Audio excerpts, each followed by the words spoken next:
Okay, this is probably everyone's favorite room in our house. When we bring people in here, this is the one that, we say, do you know what puzzles are? And they inevitably say a jigsaw or a Rubik's Cube, so we bring them in here. This shelf is all custom puzzles. This room has just over 3,000 puzzles in it. This area kind of goes a little bit wonky. There's some puzzles and there's some not puzzles, and we've got some the annual Tangle there. These are a number of Rubik's branded games, not necessarily puzzles.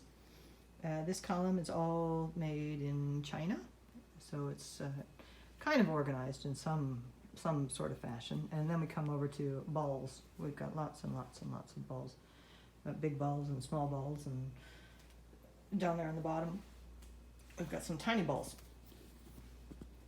And you'll notice that there aren't any duplicates in here.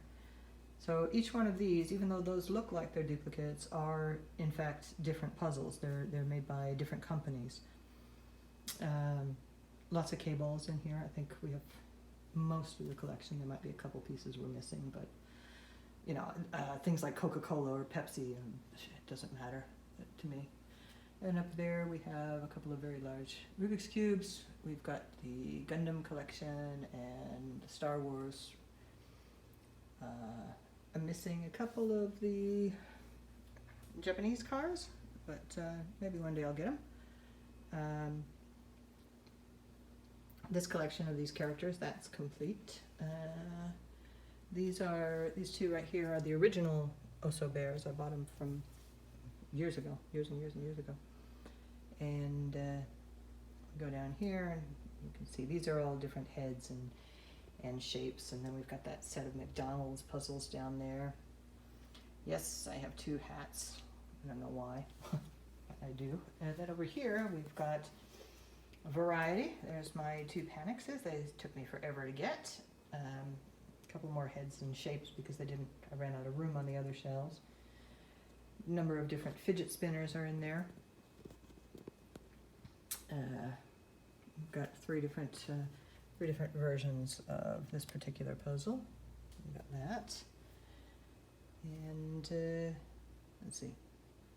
Yeah, Tricky Dixie. I've got a bunch of those. And here we come up a little bit higher. These are all sliding tile or sliding moving balls. The Astrolabicus up there. Those footballs came out years ago. That was the lollipop puzzles were a gift from the designer, and then a massive sliding tile. I don't know where I picked that up.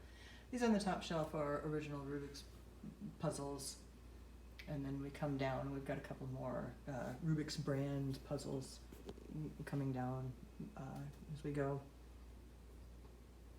Hunted for years to get one of these, and then bam, I end up with 5 of them. And that's the way it is with puzzle collecting. You start and you want something, and then all of a sudden you've got more copies of them than you know what to do with. So these are all older puzzles, if you will, much older puzzles. There's something unique in here.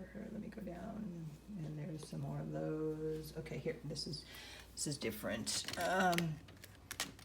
These are V-Cubes, and all of them have been signed. I was helping them try to fight the copy puzzles in China, and when they came over for the Toys Fair, they surprised me with a set of signed cubes. And at the time, those were the only cubes he'd ever signed because he didn't want to sign puzzles. So these in here are different in some way. Some of the Calvin's puzzles are only different because they're a different color. I think Calvin puts out 10 colors of each one.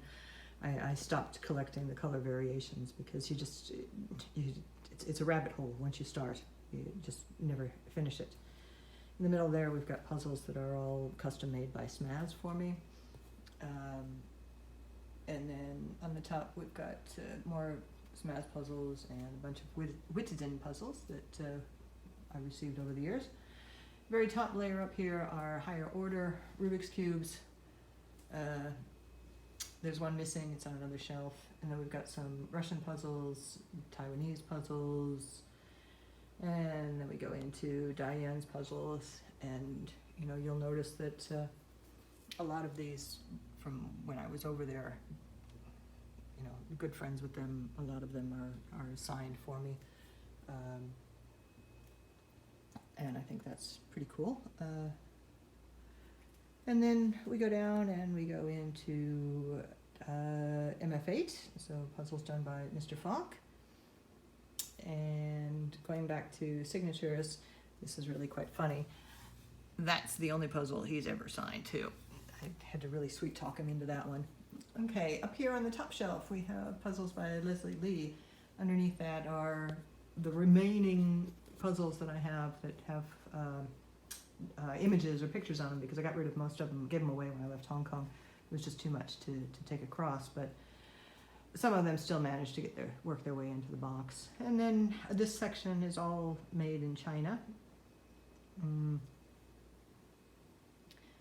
And, you know, just a wide variety of different puzzles in there. And then we come over here to Meffert's puzzles. And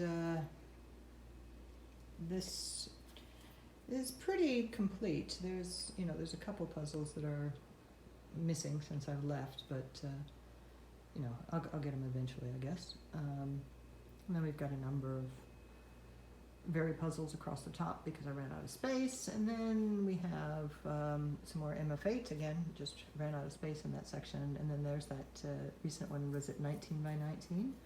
So this is the mirror room, and the puzzles in here, as I said, there's